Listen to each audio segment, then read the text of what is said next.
Have you ever been on a peaceful walk and suddenly a dog starts barking like crazy as you pass by its yard? Or maybe it's your own dog that goes into a frenzy every time the doorbell rings. It can be a little embarrassing, sometimes even scary. But have you ever stopped to wonder what's really going on in that furry little head?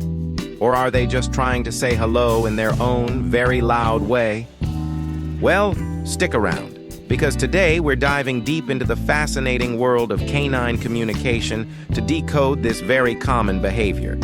If your dog's behavior is stressing you out, don't worry, you're not alone. In the description, I've shared an exclusive dog training program with special bonuses just for you.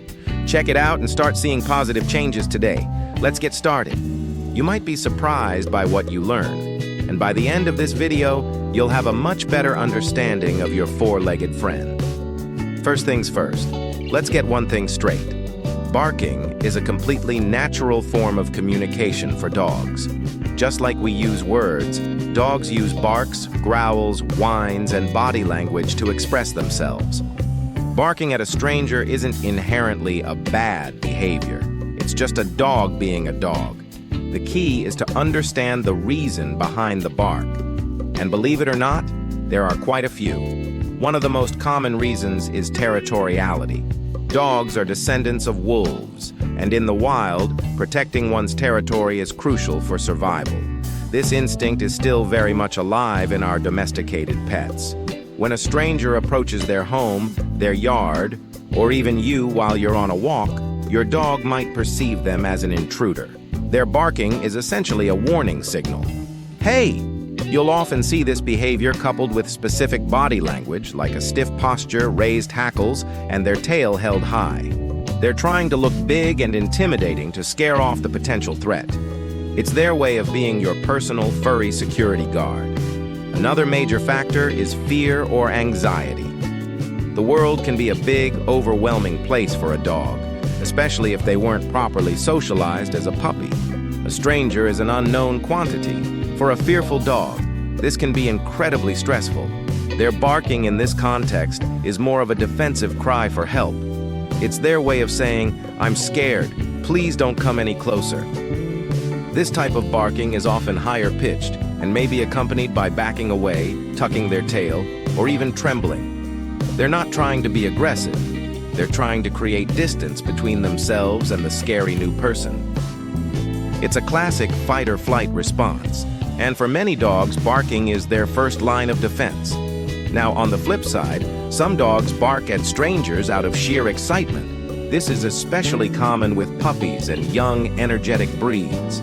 To them, a new person isn't a threat, it's a potential playmate. They see a stranger and think, "Ooh, will they give me belly rubs?" This is what we call greeting barking. It's usually accompanied by a wagging tail, a loose and wiggly body, and maybe even some playful jumping or bowing. It's their enthusiastic, albeit noisy way of saying, "Hi, hello, pay attention to me." While it's a friendly intention, it can still be overwhelming for the person on the receiving end, especially if they're not a dog person. Let's also consider the role of breed. Think of herding dogs like border collies who use barks to move livestock. Or think of watchdog breeds like German Shepherds or Rottweilers who were bred specifically to alert their owners to intruders. Terrier breeds were bred to hunt vermin, a job that required a lot of tenacity and vocalization. So, for some dogs, barking is literally in their DNA. It's not something they can easily switch off. This doesn't mean you can't manage it, but it does mean you have to understand that you're working with a hardwired instinct. Socialization, or the lack thereof, plays a massive role. The critical socialization period for puppies is between 3 and 16 weeks of age. During this time, they need to be exposed to a wide variety of sights, sounds, people, and other animals in a positive and controlled way. A puppy who meets lots of different people, tall people, short people, people with hats, people with beards, children, is much more likely to grow into an adult dog who sees strangers as a normal part of life. If a dog misses this window and spends its early life in a quiet, isolated environment, every new person can feel like a major event, triggering a fear or territorial response. So, now that we understand the why, let's talk about the what to do. How can you manage this behavior? The first step is to identify the root cause. A stiff, forward-leaning dog needs a different approach than a cowering, tail-tucked dog. If it's territorial barking, the goal is to manage their environment and teach them a new response. For example, if they bark at people walking past the window, you can use window film to block their view or simply restrict their access to that room. When someone comes to the door, teach them an alternative behavior, like go to your mat. You can practice this with friends and family. Have someone ring the doorbell, and as soon as your dog is quiet for a second, reward them for going to their mat. It takes patience, but you're teaching them that being calm and quiet gets them a reward, while frantic barking gets them nothing. For fearful dogs, the approach needs to be much gentler. The key is counter-conditioning. You want to change their association with strangers from something scary to something wonderful. This involves creating distance. Find a distance from a stranger where your dog notices them but isn't barking yet. As soon as they look at the stranger, give them a super high-value treat like a piece of chicken or cheese. The stranger looks, treat appears. Over time, your dog will start to think, hey, strangers make chicken appear. Strangers are awesome. Gradually, you can decrease the distance. Let them approach in their own time. And for those over-enthusiastic greeters, the goal is to teach them some impulse control and polite manners. They want attention, and they've learned that barking gets it. So we need to reverse that. Teach them that sitting calmly is what gets them pet. When a guest comes over, have your dog on a leash. Instruct your guest to completely ignore the dog until it's calm and has all four paws on the floor. The moment they're calm, the guest can offer a gentle pet.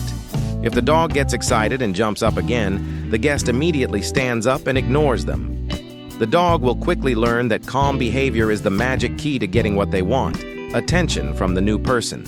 Consistency is everything. Everyone in the household needs to be on the same page with the training plan. It won't work if one person is rewarding the dog for being quiet, while another is yelling at them for barking, which, by the way, often just sounds like you're barking along with them. Remember, changing a dog's behavior takes time, patience, and a lot of positive reinforcement.